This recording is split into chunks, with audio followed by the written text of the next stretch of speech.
He thought she was just another black woman he could intimidate, until she walked into court and destroyed his career. The road was nearly empty that night. A few cars rolled past, their headlights bouncing off wet pavement. The streetlights flickered, casting long shadows over the stretch of highway outside Birmingham, Alabama. It was late, just past 11, the kind of hour where most people just wanted to get home. Lieutenant Commander Renee Dawson had been driving for nearly 2 hours, her fingers drumming lightly against the wheel, humming along to the soft rhythm of an old jazz tune playing through the speakers. She wasn't in uniform. Just a simple black sweater and jeans, hair pulled back. She didn't stand out. Or so she thought. Then she saw the lights in her rearview mirror. Red and blue flashing, gaining on her fast, her stomach clenched. Not out of fear. She knew how these things went. But out of exhaustion. She signaled, changed lanes, and eased her car onto the shoulder. She put the car in park, took a slow breath, and kept both hands where they could be seen. She had been in the military long enough to know the drill. A white patrol car stopped just behind her. The officer took his time getting out. When he finally did, he moved like a man who expected obedience. Heavy boots scuffing against asphalt, one hand resting on his belt, the other holding a flashlight that flicked on as he approached. She turned her head slightly, watching him through the side mirror. The name on his badge caught the light. Briggs. License and registration. No greeting, no explanation. His voice was flat, practiced, impatient. Renee met his eyes in the mirror, then reached slowly into the glove compartment, pulling out her documents. "Was I speeding, officer?" she asked, her voice steady. Briggs didn't answer right away. He took the papers from her hand, holding them just out of reach as he gave her car a once-over. "Taillights out," he said. She frowned. "That can't be right." Briggs finally looked at her. "Are you arguing with me?" A beat of silence passed. Renee could feel the shift in the air, that quiet, unspoken moment where power met resistance and one side expected the other to cave. She'd seen it before in briefings, on bases overseas, in training exercises meant to prepare sailors for the world outside the Navy. She knew better than to push, but she also knew her rights. "I'm just saying," she replied, voice calm. "My tail lights were checked a few weeks ago, but if there's an issue, I can get it fixed. Step out of the car." Briggs cut her off like he hadn't heard a word. Renee exhaled slowly. She glanced toward the traffic ahead, no witnesses. Tapped her fingers against the steering wheel once, then reached for the door handle. "Mind telling me why?" she asked. Briggs tilted his head, smirking. "Because I said so." She let that hang in the air for a second, then unbuckled her seatbelt and pushed the door open. The night air was cooler than she expected. She stepped onto the pavement, her posture relaxed but measured. She wasn't looking for a fight, but she wouldn't be bullied either. Briggs took a step back, scanning her. She could feel him sizing her up, deciding how much he could get away with. "Turn around, hands on the car." This time she hesitated. "For what reason?" Briggs took a step closer. His smirk disappeared. "Are you resisting?" Renee held her ground. "No, I'm asking a question." A flicker of something crossed his face. Annoyance, amusement, maybe both. Then, without warning, he reached for his radio. "We got a non-compliant driver here," he muttered into the speaker. Then louder, "Turn around." Her pulse picked up, but her expression stayed neutral. "Officer, I need you to understand something," she said, her voice low but firm. "I know exactly what I'm allowed to do, and I know exactly what you can't do." Briggs didn't like that. His jaw tensed. "You're under arrest," he snapped. Reaching for her wrist, Renee moved before he could grab her, stepping back just enough to avoid his grip. "Under arrest? For what?" Briggs pulled out his cuffs. "For obstructing an officer." She exhaled sharply through her nose, so that was his game. Her military training kicked in, heartbeat steady, breathing even. She knew she had two choices: comply and fight this later, or push back and risk escalation. She wasn't about to become another statistic. With slow, deliberate movements, she turned, placing her hands on the roof of her car. The metal was cool against her palms. Briggs wasted no time yanking her arms behind her back, tightening the cuffs far too much before shoving her toward the patrol car. "You don't know what you're doing," she murmured. Briggs chuckled, shoving her into the back seat. "Lady, I know exactly what I'm doing." But he didn't, not even close.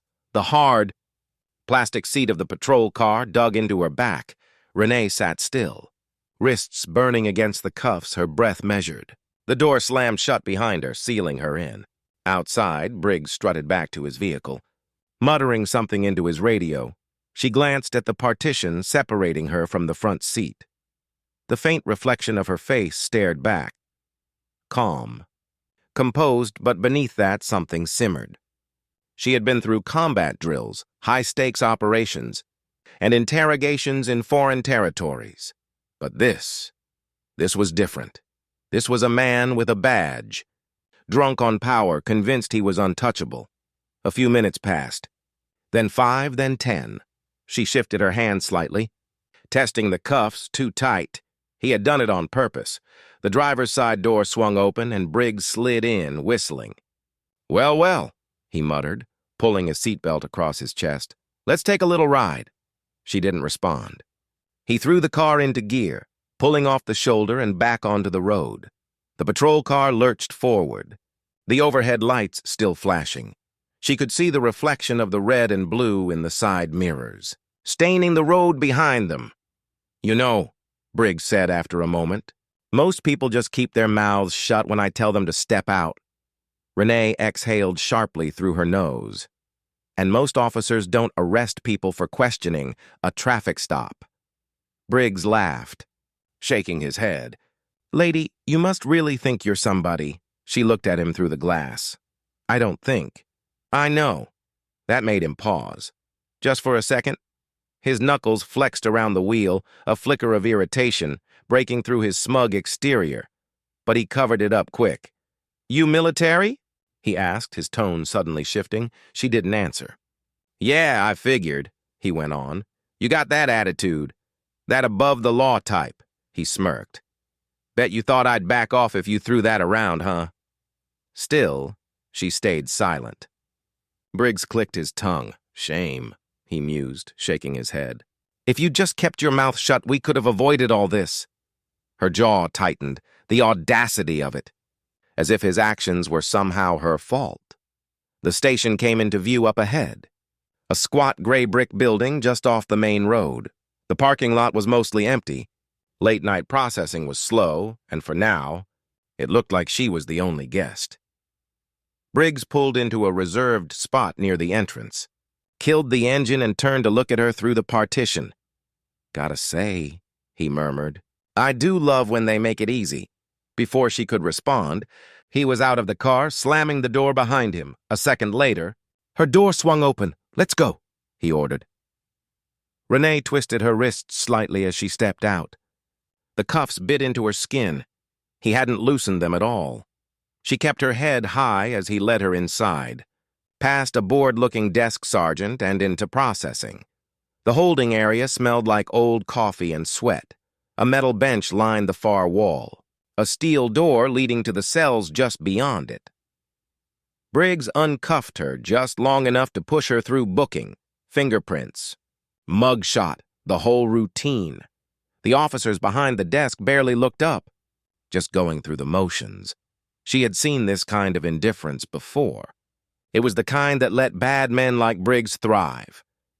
When it was over, he grabbed her wrist again, leading her toward the cells. "You think you're smart, huh?" he muttered under his breath. She glanced sideways. "I don't have to think." His grip tightened. She knew that got under his skin. "Enjoy your stay," Briggs sneered. Shoving her toward the cell, Renee caught herself before she stumbled. She turned, watching as the metal bars slid shut between them. Briggs smirked from the other side, tapping the bars lightly with his fingers before walking away. The lock clicked into place. She took a slow breath, then sank onto the bench. The chill of the metal pressed through her jeans, grounding her. One night, that's all it would take, because Briggs had no idea who he had just messed with. The metal bench was cold, hard, unforgiving. Renee shifted slightly, rolling her shoulders to ease the stiffness creeping in. The cell wasn't much, just 4 walls, a single flickering light, and the faint smell of old sweat and disinfectant. She had spent nights in far worse conditions, in places where the threat wasn't just discomfort, but real danger. This was nothing, but that didn't mean she wasn't angry. Through the bars, she could hear the faint murmur of officers stalking at the front desk, the occasional shuffle of paperwork, the clatter of a coffee cup against a desk. She exhaled slow and steady. Control the breathing. Control the mind. Basic training drilled into her long before she even stepped foot into the fleet.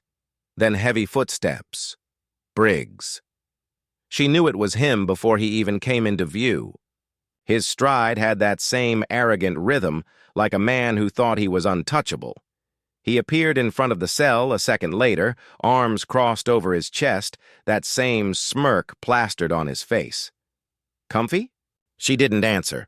He tilted his head, stepping closer to the bars. "You know, if you just played along, you wouldn't be in here right now." She let a slow smile curl at the edges of her lips. "Oh, I'm exactly where I need to be." Briggs's smirk faltered for just a second, a flicker of something in his eyes, annoyance, uncertainty. He covered it fast, scoffing as he glanced toward the empty holding area. "No one's coming to get you tonight." "Lady," he shrugged. "Guess that means you'll have some time to think about that attitude." Renee just watched him, unmoved, unshaken. Briggs leaned in slightly.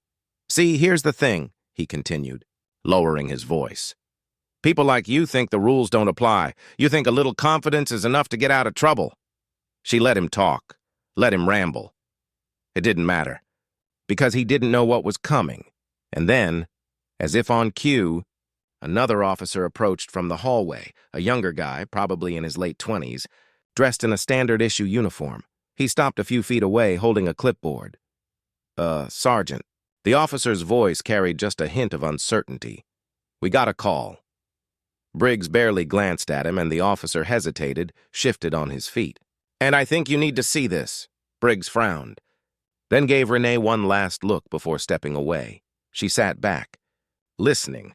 The conversation was hushed, but she caught bits and pieces.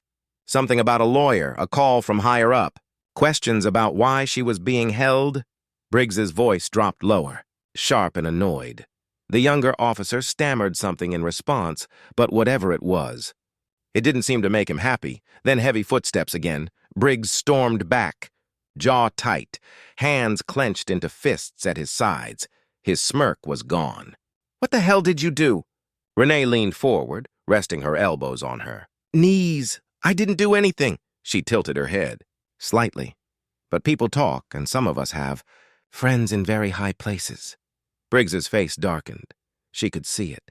Now that moment of realization creeping in. The shift in power. He wasn't in control anymore. He turned on his heel, muttering something under his breath, and disappeared down the hallway. Renee exhaled. It wouldn't be long now, and when the truth came out, Briggs was going to regret every single decision that led him here. Morning light spilled through the narrow windows of the courthouse, casting long streaks across the polished floors. The air inside was crisp, the kind of cold that settled deep in your bones if you sat still too long. Renee stood near the defendant's table. Her posture relaxed, but her eyes sharp. She wasn't in handcuffs anymore. No orange jumpsuit, no holding cell, just a well-tailored navy blue blazer, a simple blouse, and an undeniable presence. She wasn't alone. Beside her, her attorney, Carla Whitman, flipped through a stack of papers, barely glancing up as people trickled into the courtroom. The woman was efficient, methodical. No wasted movements, no small talk. Renee liked that. The heavy wooden doors at the back of the courtroom swung open. Briggs walked in. He still carried himself like he owned the room, shoulders squared, chin slightly lifted. But there was a difference now, a stiffness in his step. A flicker of something in his expression that hadn't been there before. He wasn't as sure of himself anymore. Renee caught his eye. He looked away. Good. The judge entered, and the room quieted. Judge Alan Kirkland, an older man with a weary expression, adjusted his glasses as he settled in. He didn't waste time. "All right," he sighed. Glancing over the case files, "Let's get to it." The prosecutor, a middle-aged man with neatly combed hair, cleared his throat. "Your Honor, we have reason to believe that the defendant, Lieutenant Commander Renee Dawson, was unlawfully detained without probable cause. Furthermore, new information suggests a pattern of misconduct involving the arresting officer, Sergeant Daniel Briggs." A murmur rippled through the room. Briggs shifted in his seat, jaw tightening. The judge peered at him over his glasses. "Sergeant Briggs, care to explain?" Briggs leaned forward, clearing his throat. "Your Honor, the defendant was uncooperative during a routine traffic stop." The prosecutor cut him off. "Uncooperative?" He turned, lifting a document from the table. "Lieutenant Commander Dawson's record shows a distinguished military career, graduate of the Naval Academy, multiple commendations, no criminal history, no outstanding citations. Are you telling me that despite all this, she was such a threat that you had to arrest her over a broken tail light?" Briggs opened his mouth, then shut it. The silence stretched. The prosecutor continued, flipping through his papers. "Additionally, an internal review of your arrest history shows a disproportionate number of traffic stops involving black drivers in this district." The murmurs grew louder. Briggs's face darkened. Judge Kirkland set his file down with a sigh. "Sergeant, I don't like what I'm hearing." Briggs sat back, crossing his arms. "She resisted." The prosecutor raised an eyebrow. "The body cam footage says otherwise." Another ripple of noise moved through the room. Briggs looked at the judge, suddenly more defensive. "I was following standard procedure." Judge Kirkland wasn't buying it. He glanced toward the bailiff. "Let's play the footage." A screen lowered at the front of the courtroom. A video began to play. Renee didn't turn to watch. She had lived it. Briggs barking orders, her calm voice, the unnecessary escalation, the smug way he tightened the cuffs. The room was dead silent when the footage ended. Judge Kirkland leaned forward, steepling his fingers. "Sergeant Briggs, you violated protocol. You conducted an unlawful arrest, and you failed to report the full details in your initial statement." Briggs opened his mouth, but the judge wasn't done. "The charges against Lieutenant Commander Dawson are hereby dismissed." His gavel came down, sharp and final. "And I strongly suggest an internal investigation into Sergeant Briggs's conduct." The tension in the room snapped like a pulled rubber band. Briggs looked like he had been punched in the gut, his face flushed red, hands clenched into fists at his sides. Renee simply exhaled, slowly, controlled. She never had a doubt. As she stood collecting her things, she glanced toward Briggs one last time. Their eyes met. No words were exchanged. They didn't need to be, because this time she wasn't the one who had to fight for her reputation. Briggs was. Briggs stormed out of the courtroom, his heavy footsteps echoing down the polished hallways. His face was tight, his jaw clenched. He could feel the eyes on him, other officers, court staff, even reporters who had shown up after word of the case spread. He wasn't used to this. He was used to control, to walking into a room and commanding respect or fear. But now the power he had taken for granted felt like it was slipping through his fingers. And then came the worst part. "Sergeant Briggs!" A sharp voice cut through the hallway noise. He turned. Chief Eldon Baker stood with his arms crossed, his expression unreadable. The older man had been on the force for over 30 years, a respected figure in the department. His word carried weight.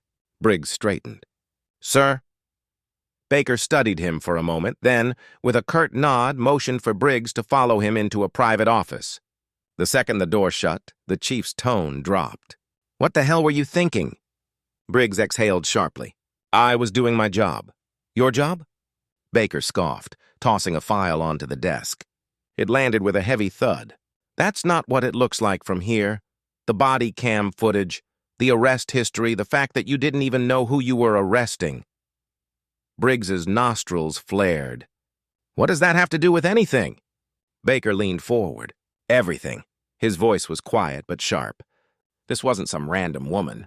This was a high-ranking Navy officer. "You think this is just going to disappear?" Briggs looked away, grinding his teeth. "She was disrespectful."